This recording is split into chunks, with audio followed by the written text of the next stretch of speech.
welcome. Welcome to the Watchman War Room here. So you think you know about Israel. You think you know the threats Israel is up against. Of course, Iran is developing nuclear weapons. Of course, the Palestinians want a state. Hamas is firing rockets. Hezbollah has some 60,000 rockets and missiles pointed at every inch of the Jewish state. But folks, it's much deeper than you can even imagine. I'm joined today by my friend Mark Langfan. He's the chairman of Americans for a Safe Israel. And Mark has done a fantastic job of breaking down the security threats facing Israel in just these amazing maps. I've never seen anything like them. I think they're enlightening. I think you're going to learn something today. Mark, first of all, welcome. Great to have you here. Thank you for having me, Eric. We are going to start. You have a series of these magnificent maps you can find at marklangfan.com.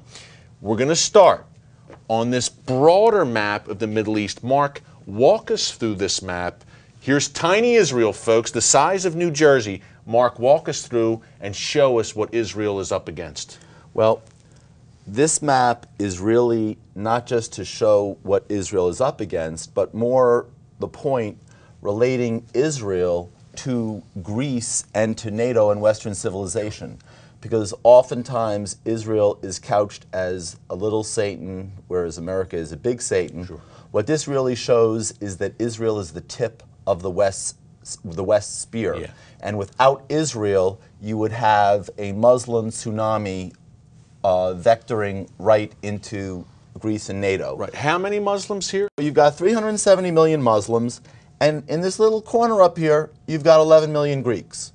Right. Now, the only non-Muslim country between 11 million Greeks and 370 million Muslims is the 6 million Jews of Israel. So Israel, what you're saying, Mark, Israel is essentially the first line of defense for Western civilization. The first and, in effect, the last line of defense, because between Israel and Greece, there's nothing except Cyprus. Right, which is 1 million Christians, by the way. And Mark, let's just lay it on the table here. If, God forbid, the Iranians and the jihadists succeeded in their plans to wipe Israel off the map, they wouldn't just stop at Israel, pack up their bags, and go home, right? They'd keep going. That would be the appetizer.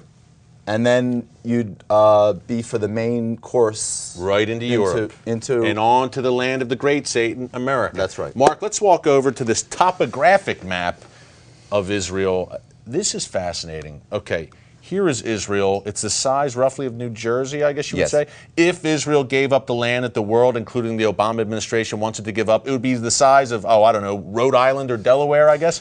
Walk us through, Mark. Okay. Now, how did the West Bank get its name? Well, it's the west bank of the Jordan River. But this is the great thing about this map. When people look at this map, including the New York Times editorial board, I must add, I walk into the New York Times editorial board, and the editor says, "Oh, this is the West Bank. You're never going to prove to me that that's strategic, that area there." And I say to him, "You know, you're right, that is the West Bank. But that's not the West Bank we know and love, or know and love to fight about. The West Bank is actually this mountain range here." Yes. Okay? And these are the mountains of Samaria. These are the mountains of Judea. The biblical heartland. The biblical heartland of Israel. Yeah. So what they're really talking about is not giving up this little segment over here. They're talking about this whole segment over here. And Jerusalem is right at the top of the crest. You see there's a crest line here. And Ben Gurion Airport here. We're going to go over this much more after the break. Hang on after the break. Much more with Mark Langfan. A fascinating overview of just what Israel is up against and what a Palestinian state would really mean. Stay tuned for a safe Israel. And by the way, with these maps, folks, you can find all of them at marklangfan.com. Check it out, see with your own two eyes. But right now, Mark, you were walking us through the so-called West Bank, which is really the biblical heartland of Judea and Samaria, and what Israel would be giving up if it gave up this land. Exactly. And so what I say really is this is not the West Bank of a river. It's really misnamed. It should be the West Heights, in that these are the mountains. And the key here is I put this blue patch here. And just to give everybody an idea, between the green line and the Mediterranean Sea is about 10 miles. So between here and here is 10 miles, and between here, north and south, is about 40 miles. In this rectangle is 70% of Israel's Jewish population and 80% of her industrial base. 70% of Israel's population, 80% of its industrial base in this small area right here, which appears to me, Mark, correct me if I'm wrong, would be in rocket range if Israel gave up these mountainous peaks. Absolutely. And in fact, I have a plexiglass piece that I use to show the range of the rockets that are now being fired from Gaza. Now, some of the rockets go a little further, some of the rockets go a little shorter, but this is the approximate range of the rockets.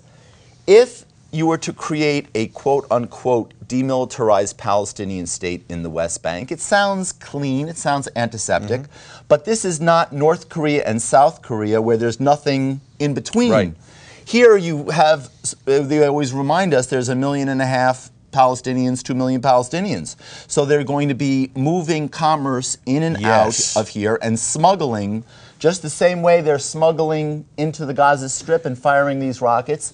They can smuggle the same types of things into this area and fire them into Ben Gurion Airport is there. Every time I go to Israel, Mark, every time you go, we're landing right here within Katyusha range, and those Katyusha rockets can be tipped with chemical weapons. Absolutely. And on that note, let's take it to this map, Mark. Again, 70% of the Jewish population, 80% of Israel's industrial base. So now, why is this so critical? Well, it's critical because Hamas and Fatah have fired about 15,000 rockets from the Gaza Strip. And thank goodness it hasn't killed very many people. And the reason it hasn't killed very many people is because this is mostly empty farmland. So it's basically like firing a Katyusha rocket from North Dakota in North Dakota. No negative against North Dakota, but it's relatively empty. The difference is if you were to get one rocket into the West Bank and fire it from the West Bank mountains into this heavily, densely populated area, it would be the same as firing a rocket from Brooklyn into Manhattan. Wow. Okay. 9 miles here. 9 miles. 9 miles from the West Bank, the so-called West Bank, Judea, Samaria, to the Mediterranean coast. 9 miles. That's nothing. Like you said, from Brooklyn to Manhattan. We saw what happened when Israel gave up land in the Gaza Strip. We had thousands and thousands and thousands of rockets hitting Sderot, Ashkelon, Ashdod, Beersheba even, as far as Tel Aviv and Jerusalem just last year, very close. What would happen? What do you think would happen? And Mark has laid it out for us eloquently and convincingly. What would happen if the West Bank, the so-called West Bank, was forged as a Palestinian state? This would be a new terror base. You would have an Iranian terror base, not only in Lebanon, to Israel's north, Gaza to its south, but in the breadbasket, the heartland of Israel. Mark, thank you so much for breaking this down I understand it even much better, and I've been to Israel, I've been on the ground, but to see it broken down in these maps to me was invaluable. We can't thank you enough, and we'll see you again next week. We're going to have some more maps here with Mark Langfan, breaking down the Iranian threat and the black triangle that Iran is looking to control. You won't want to miss it next week. Stay tuned. Much more coming after the break.